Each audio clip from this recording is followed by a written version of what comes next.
Tinanggi ng Malacanang na intensyon ng Marcos administration na burahin ang kasaysayan ng EDSA People Power dahil ginawa itong special working holiday.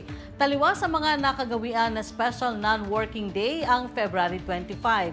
Sa press briefing sa Malacanang, sinabi ni Presidential Communications Office Undersecretary at Palace Press Officer Attorney Claire Castro na walang ipinahihintong anumang aktibidad si Pangulong Ferdinand Marcos Jr. patungkol sa EDSA People Power Anniversary simula maupo ito bilang Pangulo.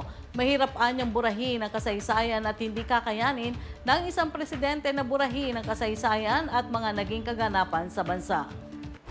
Time po na siya ay naging Pangulo, wala po tayong nadinig na anumang pagpapahinto ng anumang events, any activities na maaaring mag-commemorate ng nasabing event. And at the same time, pansinin po natin paano po mabubura ang history. History is history. So hindi po kakayanin po lang ng presidente na ito ay mabura sa ating history. Wala namang naging reaksyon si Castro sa mga paaralan na nagsuspinde ng kanilang klase para gunitain ang EDSA People Power Revolution. Sinabi ng opisyal na malaya ang sinumang organisasyon o institusyon na maglunsad ng mga aktibidad para gunitain ang diwa ng EDSA People Power. Given the freedom to do that, kaya po hindi natin sinasabing ang Pangulo ay humahadlang sa anumang balaki ng anumang organisasyon, universidad, sa kanilang mga gagawing activities.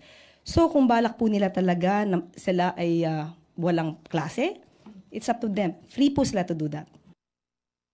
Higit na sa 400 na eskwelahan, colleges at universities sa buong bansa ang nagsuspinde ng kanilang mga klase o mas piniling mas asynchronous na lamang upang ipagdiwang ang ika-39 na anibersaryo ng People Power Revolution ayon sa datos ng Philippine Institute Student Democracy.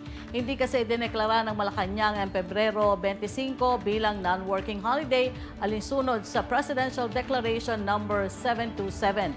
Ito na ikatlong taon mula na maupo si Pangulong Ferdinand Marcos Jr. na hindi sinama ang anibersaryo bilang pambansang holiday.